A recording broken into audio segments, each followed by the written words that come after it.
Male reproductive organ में हमने अभी तक बात करी थी सेमनीफेरस ट्यूब्यूल्स की।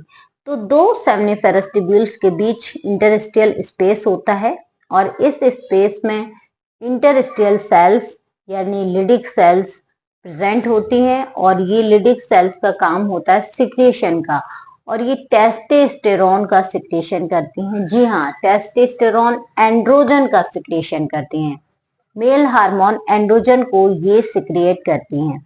इसी के साथ में ही इसी स्पेस में दो और सेल प्रेजेंट होती हैं। एक होती हैं मैक्रोफेगस और दूसरी होती हैं टी लिम्फोसाइट।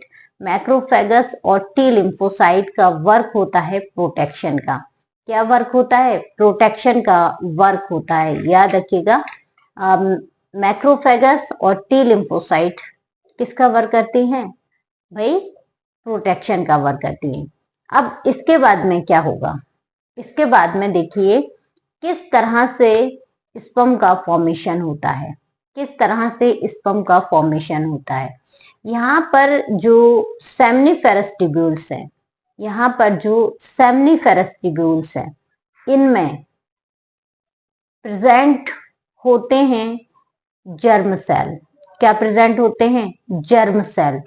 और दूसरे जो सेल्स प्रेजेंट होते हैं, इनको सेल्स जो जर्म सेल हैं, इन्हीं जर्म सेल को स्पर्मेटोगोनिया कहा जाता है। क्या कहा जाता है? स्पर्मेटोगोनिया।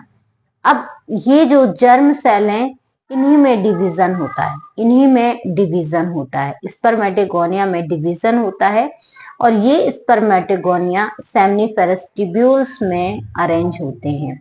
सेमनीफेरस ट्यूब्यूल्स में अरेंज होते हैं। तो ये जो स्पर्मेटोगोनिया हैं, इनमें सबसे पहले ये डिप्लॉइड होते हैं और इनमें सबसे पहले माइटोसिस होता है। माइटोसिस यानी इक्वेशनल सेल डिवीजन होता है और जिससे दो सेल्स बनती हैं, जिससे दो सेल्स का फॉर्मेशन होता है जो कि डिप्लॉइड सेल्स होती हैं। पहली जो सेल्स है जिसको कहा जाता है primary spermatocyte cell. Primary spermatocyte cell, primary spermatocyte cell. और दूसरी दोबारा से स्पर्मेटोगोनिया के साथ में अरेंज हो जाती है।